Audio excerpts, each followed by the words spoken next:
نحمدہ و نصلی علی رسول الکریم اما بعد اعوذ باللہ من الشیطان الرجیم بسم اللہ الرحمن الرحیم الحمد للہ رب العالمین الرحمن الرحیم مالک یوم الدین ایاک نعبد و ایاک نستعین اهدنا الصراط المستقيم صراط الذين أنعمت عليهم غير المغضوب عليهم ولا الضالين آمین۔ ابھی آپ نے سورہ فاتحہ کی 7 آیتوں کی تلاوت سماعت فرمائی۔ اس کا آیت وار ترجمہ اور اس کی تفسیر ابن کثیر کی کتاب کے حساب سے ایسے ہے۔ الحمدللہ رب العالمین، سب تعریف اللہ کے لیے خاص ہے جو تمام جہانوں کا مربی ہے۔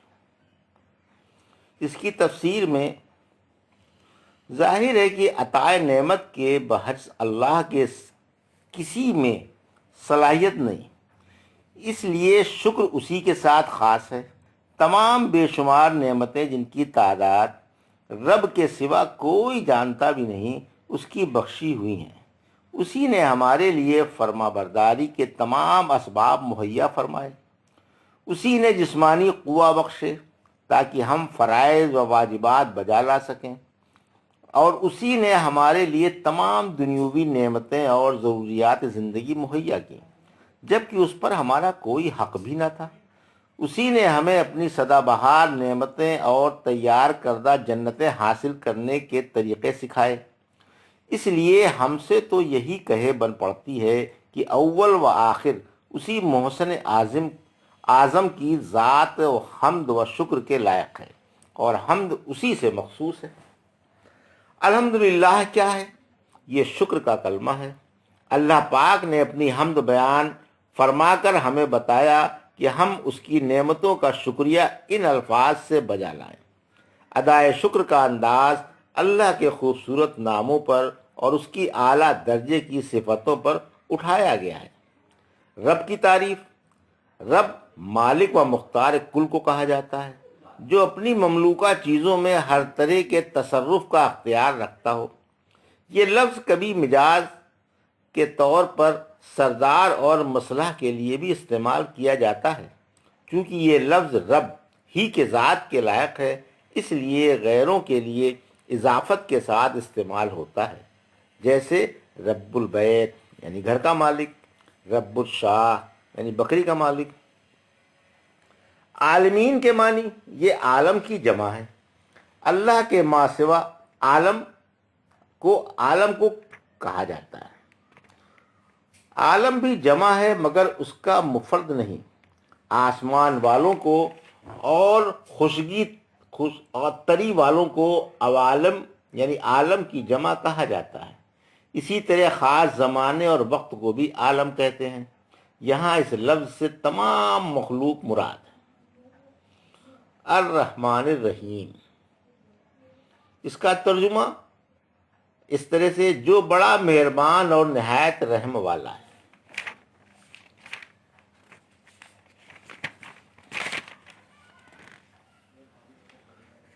یہ دونوں اسم رحمت ہیں، مگر رحمان میں رحیم سے زیادہ مبالغہ ہے۔ بالاتفاق رحمان سے دنیا اور آخرت میں رحم کرنے والا اور رحیم سے صرف آخرت میں رحم کرنے والا مراد ہے۔ ابن عباس رضی اللہ فرماتے ہیں یہ دونوں اسم رحمت رحم و رحمت پر شامل ہیں، اور یہ صفت رحمان میں رحیم سے زیادہ ہے۔ رحمان سے جو کچھ مانگا جائے دے دے، اور رحیم سے اگر نہ مانگا جائے تو ناراض ہو۔ چنانچہ اللہ کے نبی صلی اللہ علیہ وسلم نے فرمایا کہ نہ مانگنے والوں سے اللہ ناراض ہوتا ہے۔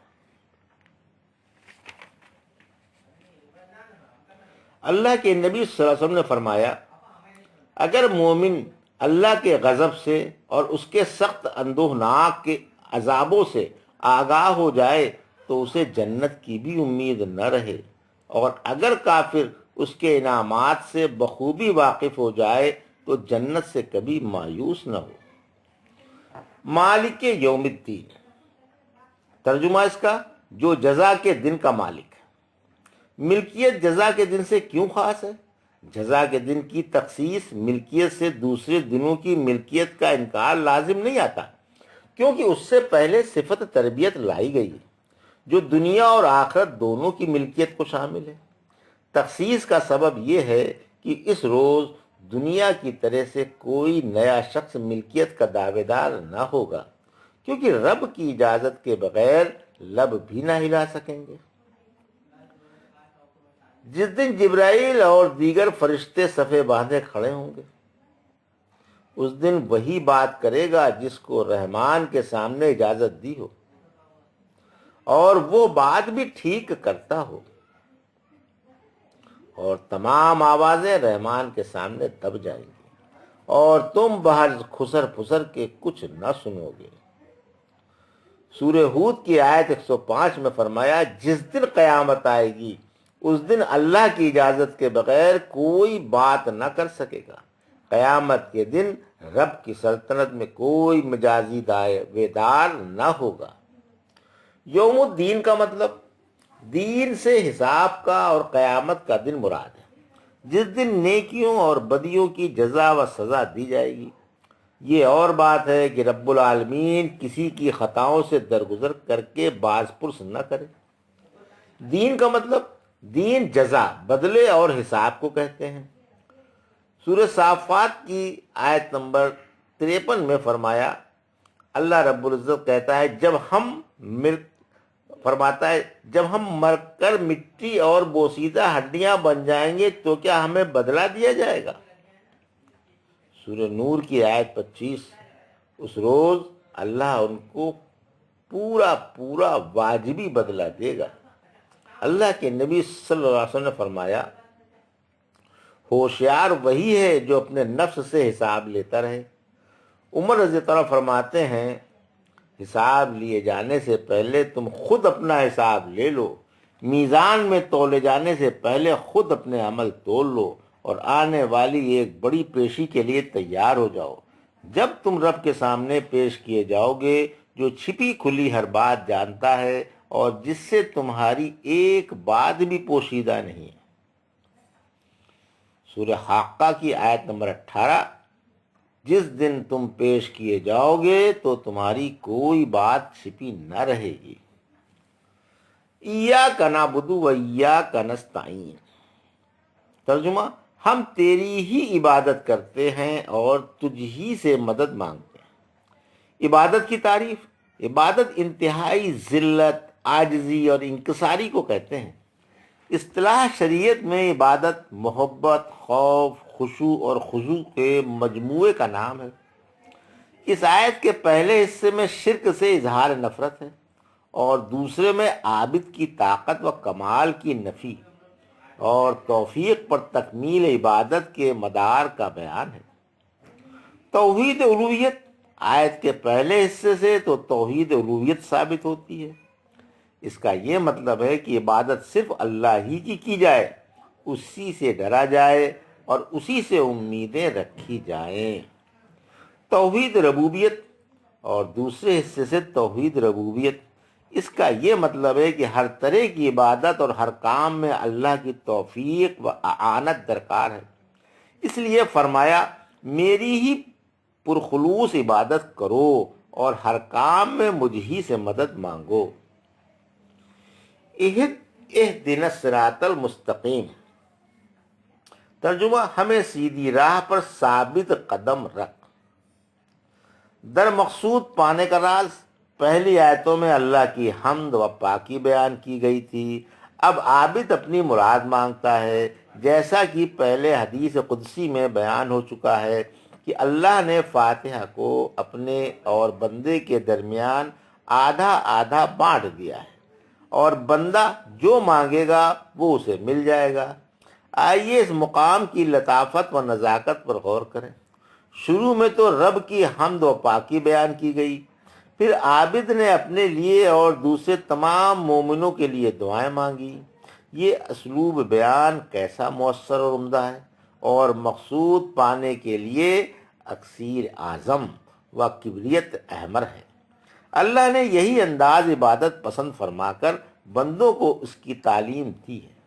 کبھی تو سائل سوال میں اپنی حالت زار بیان کرتا ہے، جیسا کہ موسیٰ علیہ السلام نے دعا مانگی، سورہ قصص کی آیت نمبر 24، اے رب جو نعمت بھی مجھے مل جائے میں اس کا محتاج ہوں۔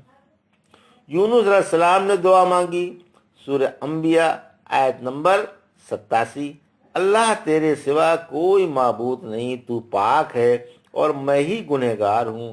اور کبھی بندہ صرف حمد بیان کر کے خاموش ہو جاتا ہے۔ صراط مستقیم کی تعریف، اس سے کھلا صاف اور سیدھا راستہ مراد ہے۔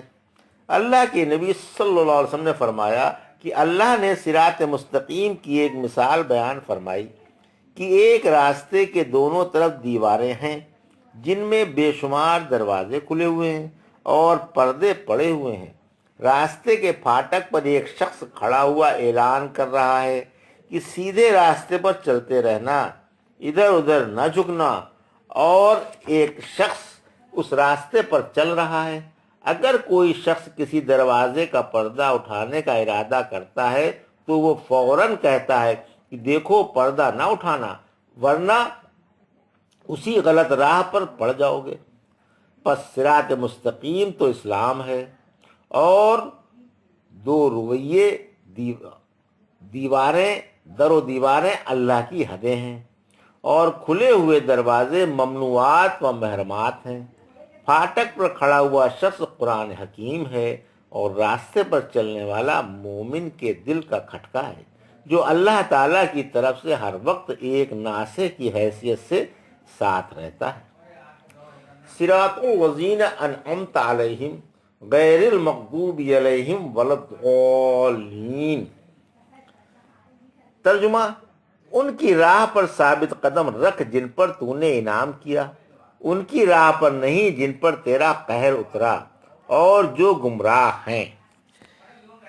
یہ آیت صراط مستقیم کی تفسیر ہے، جیسا کہ اس سے قبل حدیث قدسی بیان ہو چکی ہے کہ اس جملے پر اللہ فرماتا ہے کہ یہ بندے کے لیے ہے اور وہ جو مانگے گا میں دوں گا۔ جن خوش نصیبوں کو انعامات سے نوازا گیا ان کا اس آیت میں بیان ہے۔ سورہ نساء کی آیت نمبر 69، یعنی اللہ کی اور رسول اللہ صلی اللہ علیہ وسلم کی بات ماننے والوں کو ان کی رفاقت نصیب ہوگی جو انعامات سے نوازے گئے، اور وہ انبیاء، صدیقین، شہداء اور صلحاء ہیں۔ ایسے لوگوں کی راہ کا یہ مطلب ہے کہ ہمیں بھی اتباع رسول صلی اللہ علیہ وسلم کی توفیق عطا کی جائے، جس کی بدولت وہ بزرگ انعامات سے نوازے گئے۔ صحیح عالم کی پہچان، صحیح عالم وہی ہے جو علم کے تقاضوں کو پورا کرے۔ یہودی عمل سے اور عیسائی علم سے محروم ہیں، اسی وجہ سے یہودیوں پر غضب اترا اور عیسائی گمراہی میں پھنسے، کیونکہ علم کے ساتھ عمل چھوڑ دینا باعث غضب الہی ہے۔ عیسائی اگرچہ عامل ہیں مگر صحیح راہ سے جاہل ہیں، اس لیے ان کا طریقہ عمل غلط ہے۔ گمراہی اور غضب میں تو دونوں مبتلا ہیں، مگر یہودی غضب میں آگے آگے ہیں۔ ایک لمبی حدیث کے آخر میں آپ صلی اللہ علیہ وسلم کا یہ فرمان ہے کہ اللہ کا غصہ یہودیوں پر ہوا اور گمراہ عیسائی ہوئے۔ فاتح پر تبصرہ۔ یہ صورت بے حد مفید مضامین کا مجموعہ ہے۔ ان 7 چھوٹے چھوٹے بولوں میں اللہ کی حمد و کبریائی اس کے چند بلند ترین اسماء حسنی سے کی گئی ہے۔ مسلمانوں کو سکھایا گیا ہے کہ وہ اپنے حقیقی مالک اللہ ہی سے سوال کریں، اسی کے سامنے اپنی مسکینی اور بے بسی کا اظہار کریں، اسی کی خلوص سے عبادت کریں، اسی کو معبود و رب مانیں، اس کے ساتھ کسی کو شریک نہ کریں، اور اسی سے سیدھی راہ پر استقامت کی توفیق مانگیں، تاکہ آج کی یہ ہدایت کل پلسرات سے امن و سلامتی کے ساتھ پار کرا دے اور انبیاء و صلحاء کے پڑوس میں جنت الفردوس کی بہاروں میں بسا دے۔ اس میں روز جزا کا بیان ہے اور بتایا گیا ہے کہ دنیا کی کھیتی آخرت میں بارآور ہوگی۔ اس میں نیک عملوں کی ترغیب ہے تاکہ قیامت کے دن نیک لوگوں کی رفاقت نصیب ہو، اور برے عملوں سے ڈرایا گیا ہے تاکہ جزا کے دن برے لوگوں کی مصاحبت سے نجات مل جائے۔ مسلمانوں کے علاوہ دنیا کے تمام غیر مسلم برے ہیں۔ آمین کا بیان۔ فاتح کے ختم پر آمین کہنا مستحب ہے۔ وائل بن حجر رضی اللہ تعالیٰ کہتے ہیں کہ میں نے سنا کہ اللہ کے نبی صلی اللہ علیہ وسلم ولضالین پڑھ کر لمبی آواز سے آمین کہتے تھے۔ آمین کی آواز سے مسجد گونج جاتی تھی۔ بلال رضی اللہ تعالیٰ عنہ اللہ کے نبی صلی اللہ علیہ وسلم سے عرض کرتے ہیں کہ مجھ سے پہلے آمین نہ کہنا۔ نمازی غیر نمازی سب کو ختم فاتح پر آمین کہنی چاہیے۔ نمازی کے لیے تو بہت ہی تاکید ہے، خواہ امام ہو یا مقتدی، منفرد ہو یا جماعت کے ساتھ۔ اللہ کے نبی صلی اللہ علیہ وسلم نے فرمایا، جب امام آمین کہے تو تم بھی آمین کہو، کیونکہ جس کی آمین فرشتوں کی آمین سے مل جاتی ہے اس کے تمام گناہ معاف ہو جاتے ہیں۔ یہ بخاری اور مسلم کی حدیث ہے۔ یعنی دونوں کی آمین کا ایک ہی وقت ہو یا اخلاص و قبولیت میں موافقت ہو جائے۔ ایک شخص نماز میں آمین کہتا ہے اور فرشتے آسمان پر آمین کہتے ہیں، اگر اس کی آمین فرشتوں کی آمین کے موافق ہو جائے تو اس کے تمام اگلے گناہ معاف ہو جاتے ہیں۔ یہ مسلم کی حدیث ہے۔ جب امام ولضالین کہے تو تم آمین کہو، اللہ پاک دعا قبول فرمائے گا۔ یہ بھی مسلم کی حدیث ہے۔ ابن عباس رضی اللہ عنہ کہتے ہیں کہ میں نے اللہ کے نبی صلی اللہ علیہ وسلم سے آمین کے معنی پوچھے تو فرمایا، اے اللہ تو کر، یعنی قبول کر۔ عائشہ رضی اللہ تعالیٰ فرماتی ہیں، ایک دفعہ اللہ کے رسول صلی اللہ علیہ وسلم کے سامنے یہودیوں کا ذکر آیا۔ اللہ کے نبی صلی اللہ علیہ وسلم نے فرمایا، یہودی ہماری 3 باتوں پر بہت ہی حسد کرتے ہیں، جمعے پر کہ اس کی ہمیں ہدایت دی گئی اور یہ بھٹک گئے، قبلے پر اور آمین پر۔ یہودی سلام و آمین پر جس قدر چڑھتے ہیں کسی اور بات سے اتنے نہیں چڑھتے۔ ابو ہریرہ رضی اللہ عنہ، آمین اللہ کی طرف سے بندوں پر مہر ہے۔ نمازوں میں دعا کے بعد آمین کہنے کی نعمت مجھے اللہ کے پاس سے دی گئی ہے جو کسی اور نبی کو نہیں دی گئی۔ ہاں، موسیٰ علیہ السلام کی دعا پر ہارون علیہ السلام آمین کہا کرتے تھے۔ تم بھی اپنی دعائیں آمین پر ختم کرو، اللہ پاک تمہاری دعائیں قبول فرمائے گا۔ یہ تھی سورہ فاتحہ کی 7 آیتوں کا ترجمہ اور اس کی تفسیر، جو آج کی نشست میں اللہ رب العزت کے فضل و کرم سے میں نے آپ کے سامنے تفسیر ابن کثیر سے پیش کی۔ اللہ سے دعا ہے کہ اللہ اس کو، ہماری کوشش کو قبول فرمائے، اور اس میں اگر کوئی خطا ہے، غلطی ہے تو اس سے اللہ مجھے معاف فرمائے۔ وآخر دعوانا ان الحمد للہ رب العالمین۔